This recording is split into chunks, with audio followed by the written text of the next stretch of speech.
আমরা খবর দেখাই আপনাদের সমস্যার সমাধানের জন্য। ঠিক যেমন আজ সকাল থেকে যে ছবিটা আমরা দেখাচ্ছিলাম, যে খবর আমরা দেখাচ্ছিলাম, বীরসিংহ, পশ্চিম মেদিনীপুরের বীরসিংহে দেদার মাটি চুরি হচ্ছে। দেখুন সেই ছবি, অবাধে মাটি চুরি হচ্ছে। কারা এই মাটি চুরি করছে, কেন এই মাটি চুরি করছে? যখনই আমরা খবর দেখালাম তার কয়েক ঘন্টার মধ্যেই তৎপরতা এবং খবরের পরে কি ছবি দেখা গেল, আমরা নিউজ 18 বাংলা আমাদের খবরের জেরে এলাকায় ঘাটালের মহকুমা শাসক তিনি পৌঁছে যান।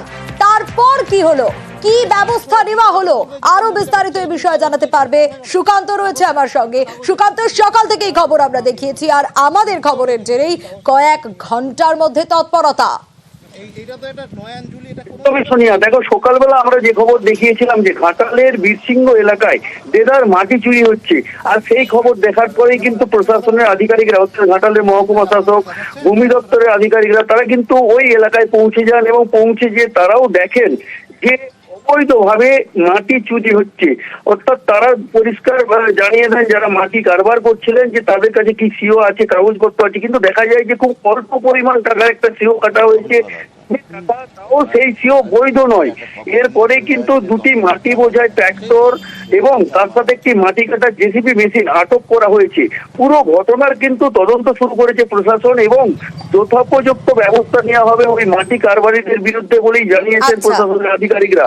দেখো শুনে, এই খবর একমাত্র আমরা নিউজ 18 বাংলায় দেখিয়েছিলাম এবং সেই খবর দেখার পরেই কিন্তু প্রশাসনের আধিকারিকরা পৌঁছে গিয়েছেন। এক কথায় সরকারের রাজস্ব লক্ষ লক্ষ টাকা ফাঁকি যাচ্ছিল, সেই খবর কিন্তু আমরা দেখানোর পর প্রশাসন ব্যবস্থা নিয়েছে এবং ওই মাটি মাফিয়াদের বিরুদ্ধে মোটা টাকার জরিমানা করা হবে এবং তাদের বিরুদ্ধে থানায় অভিযোগ জানানো হবে এবং উপযুক্ত ব্যবস্থা নেওয়া হবে বলে প্রশাসনিক আধিকারিকরা জানিয়েছেন। সোনিয়া,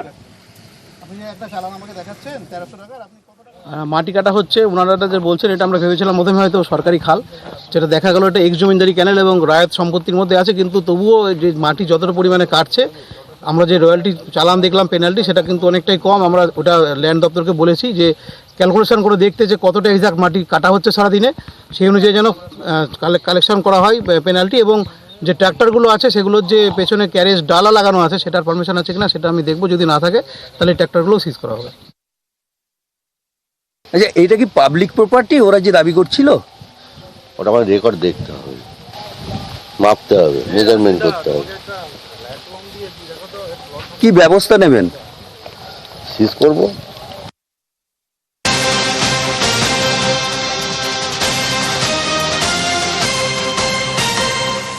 আর এবার আপনাদের দেখাবো নন্দীগ্রাম হাসপাতালের ছবি। উত্তেজনার পরিস্থিতি তৈরি হয় নন্দীগ্রাম হাসপাতালে। ঘটনাস্থলে যখন পুলিশ পৌঁছয় তখন পুলিশকে ধরেও রীতিমতো বিক্ষোভের ছবি।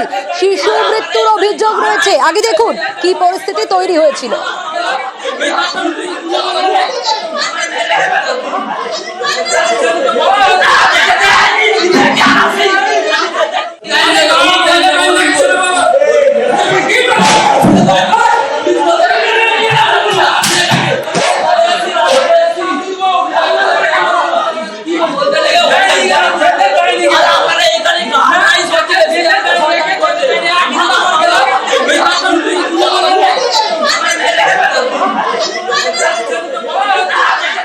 গাফিলতির অভিযোগ তুলছে পরিবার। আরো বিস্তারিত জানতে পারবো, সুজিত রয়েছে আমার সঙ্গে। সুজিত, কিভাবে শিশুর মৃত্যু হলো, পরিবার কি অভিযোগ করছে, কি পরিস্থিতি? পরিবার সরাসরি অভিযোগ করছে যে চিকিৎসার গাফিলতিতেই শিশুর মৃত্যু হয়েছে এবং সেই মৃত্যুর পরপরই তারা কিন্তু ক্ষুব্ধ হয়ে ওঠেন। তারা রীতিমতো বলা যায় হাসপাতালের চিকিৎসকদেরকে ঘিরে বিক্ষোভ দেখান। পুলিশ ঘটনাস্থলে গেলে, অর্থাৎ হাসপাতালে গেলে তাদের ঘিরেও বিক্ষোভ দেখান। নন্দীগ্রাম 1 নম্বর ব্লকের ভেকুটিয়ার ফুলতলা গ্রামের বাসিন্দা তার 6 মাসের শিশু কন্যাকে ভর্তি করেছিল হাসপাতালে, জ্বর ছিল গায়ে। অসুস্থ শিশুকে ঠিকঠাক চিকিৎসা করা হয়নি, সময় মতো চিকিৎসা করা হয়নি, ভুল ইঞ্জেকশন দেওয়ারও অভিযোগ করা হচ্ছে। সবটাই তারা কিন্তু অভিযোগ করছেন এবং অভিযোগ করার পাশাপাশি তারা রীতিমতো বলা যায় হাসপাতালের ভেতরে ঢুকে ক্ষোভ বিক্ষোভ দেখা চলাকালীন পুলিশ যখন ঘটনাস্থলে যায় পুলিশকে ঘিরেও বিক্ষোভ দেখায়, দোষীদের শাস্তি দিতে হবে এমন দাবিও তোলেন তারা। জ্বর হয়েছিল, 6 মাসের মেয়ে, জ্বরকে ইমার্জেন্সিতে ভর্তি করেছিল।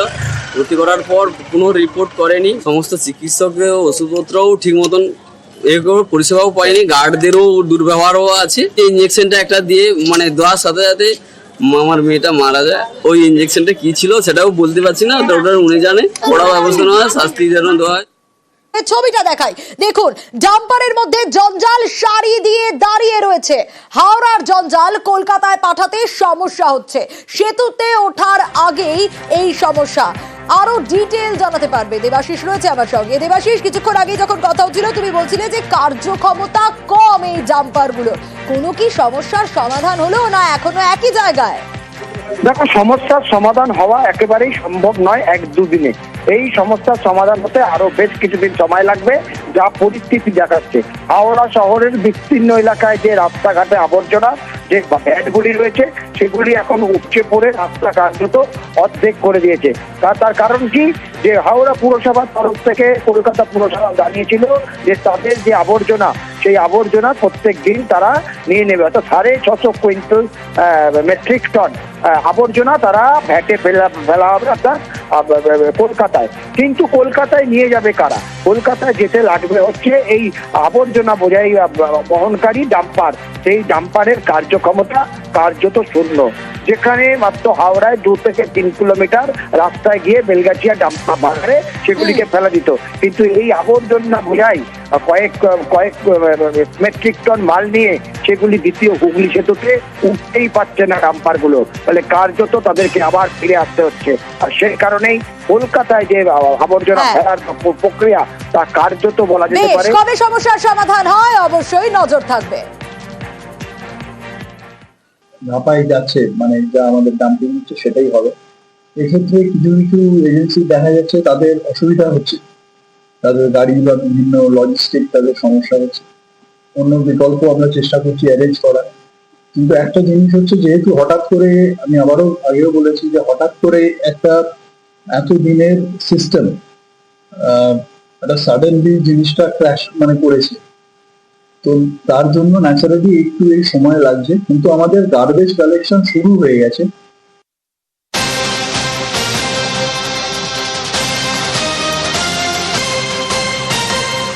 আর এবার যে ছবিটা দেখাবো সেই ছবি একেবারেই কাম্য নয়। বক্সার টাইগার রিজার্ভের ছবি দেখাবো। দেখুন, হাতির করিডোর, আর সেখানে আবর্জনা পড়ে রয়েছে। কখনো পড়ে রয়েছে প্লাস্টিকের বোতল, কখনো পড়ে রয়েছে মদের বোতল, কখনো পড়ে রয়েছে ইনজেকশন সিরিঞ্জ।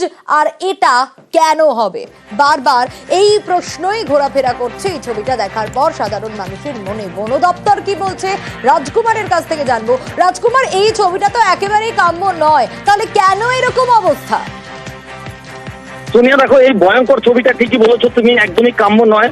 মদের বোতল, ভাঙা কাঠের বোতল বা প্লাস্টিক যাই হোক, কিন্তু একেবারে সিরিঞ্জ, আমাদের যে ছবি আমরা পেয়েছি একেবারে সিরিঞ্জ মিলেছে বক্সা ব্যাঘ্র প্রকল্পের জঙ্গলের ভেতরে। বন দপ্তরের সাফাই দিচ্ছে যে বক্সা টাইগার রিজার্ভের যে বনাঞ্চল, এই বনাঞ্চলের চরিত্র হচ্ছে একটি বিশেষ ধরনের। অর্থাৎ এই বনাঞ্চলের ভেতর দিয়ে গেছে 31 নম্বর জাতীয় সড়ক। শুধু তাই নয়, আলিপুরদুয়ার রাজাবাতখাওয়া কালচিনির যে রাজ্য সড়ক এবং বক্সা ফোর্ট এবং জয়ন্তী যাওয়ার যে পূর্ত দপ্তরের যে সড়ক, এই ধরনের বিভিন্ন সড়ক কিন্তু এই বনাঞ্চলের ভেতর দিয়ে গেছে। সেই কারণেই এখানে নজরদারির কার্যত কিছুটা মানে অনেক চেষ্টা করেও নজরদারি রাখা যাচ্ছে না, এরকমটাই কিন্তু জানিয়েছে বন দপ্তর। এবং রাস্তাঘাটে যাওয়ার সময় যে যেখানে পারছে জিনিসপত্র ফেলে দিয়ে চলে যাচ্ছে বলে জানিয়েছে বন দপ্তর। সোনিয়া, দমনপুর চেকপোস্ট থেকে পাম্পু বস্তির আগ পর্যন্ত যত ধরনের জঞ্জাল, প্লাস্টিক থেকে শুরু করে কাচের বোতল, মদের বোতল বা বিভিন্ন ধরনের সিরিঞ্জ ফেলানো থেকে শুরু করে এগুলো আমরা সাফাই অভিযান করছি। আমরা চাই জঙ্গলের যে সুস্থ পরিবেশ, সেই সুস্থ পরিবেশ বজায় থাকুক, সেই জন্য এই অভিযান আমরা চালাচ্ছি। আমাদের জীবজন্তুগুলা অনেকে অসুবিধার মধ্যে পড়তেছে, পরিবেশ ভালো রাখার জন্য অথবা জীবজন্তু ভালো রাখার জন্য আপনারা দয়া করে এই আবর্জনা বোতলগুলো, কাঁচের বোতলগুলো, অনেক ক্ষেত্রে আমরা ড্রাগস সিরিঞ্জগুলো ওইগুলো পেয়েছি, ভুল করে এইগুলো ফালাবেন না জঙ্গলে, যাতে সুস্থ থাকুক, পরিবেশটা সুন্দর থাকুক।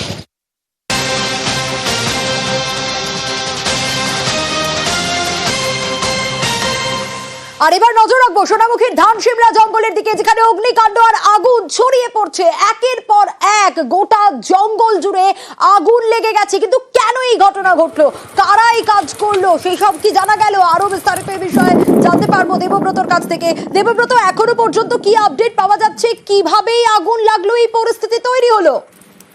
একদমই দেখো, যেমনটা স্থানীয়রা মনে করছে কেউ বা কারা কোনো অসাধু ব্যক্তি এই ঘটনা ঘটিয়েছে, কারণ এর আগেও একাধিকবার জঙ্গলে আগুন লেগেছে। আজ যখন তীব্র দাবদাহ চলছে, শহর জ্বলছে, ঠিক তখনই সোনামুখীর জঙ্গলে অসাধু ব্যক্তিরা এই আগুন লাগিয়েছে, এমনটাই মনে করছে স্থানীয় বাসিন্দারা। যেমনটাই জানতে পারা যাচ্ছে, এই ভয়াবহ অগ্নিকাণ্ড ঘটে, একের পর এক গাছ পড়তে থাকে। যেহেতু বাতাসের পরিমাণ বেশি রয়েছে, তাই এক জঙ্গল থেকে আর এক জঙ্গলে আগুন লাগছে। স্থানীয় বাসিন্দারা কেউ কেউ নেবানোর চেষ্টা করলেও অনেকেই পাশ দিয়ে পেরিয়ে গেছে। যেমনটাই শেষ পাওয়া খবর পর্যন্ত বন দপ্তরের কোনো আধিকারিক বা কর্মী সেখানে পৌঁছতে পারেনি। সোনামুখীর যে থানার ধান সিমলার জঙ্গল রয়েছে, বিস্তীর্ণ এই শালের জঙ্গল, সেই জঙ্গলে আগুন লেগেছে। আগুনের লেলিহান শিখায় একের পর এক গাছ পুড়ে ছাই হয়ে যাচ্ছে। স্বাভাবিকভাবেই স্থানীয়রা মনে করছে এতে পরিমাণে ব্যাপক ক্ষতি হতে পারে বনাঞ্চলের, কারণ একদিকে যেমন নতুন গাছের পাতা গজাচ্ছে, বিভিন্ন ছোট বড় প্রাণীরা রয়েছে, তাদের ক্ষতি হবে। কে বা কারা এই ধরনের ঘটনা ঘটিয়েছে, তাদের অসাধু ব্যক্তিদের জন্য একদিকে যেমন সচেতন করছে বন দপ্তর প্রশাসন, তা সত্ত্বেও যেন সচেতন হচ্ছে না। বেশ, প্রচন্ড রকম ভাবে আগুন জ্বলছে জঙ্গলের মধ্যে, এবং ধোঁয়াতে পুরো ভর্তি হয়ে গেছে, আর খুব ডিপ আগুন, একদম বিরাট জোর, দাও দাও করে আগুন জ্বলছে, একদম গাছের উপর দিকে তো আগুন উঠছে, পাখিদের থাকার জায়গা সেটা তো সব নষ্ট হয়ে যাচ্ছে আগুনে পুরো একদম।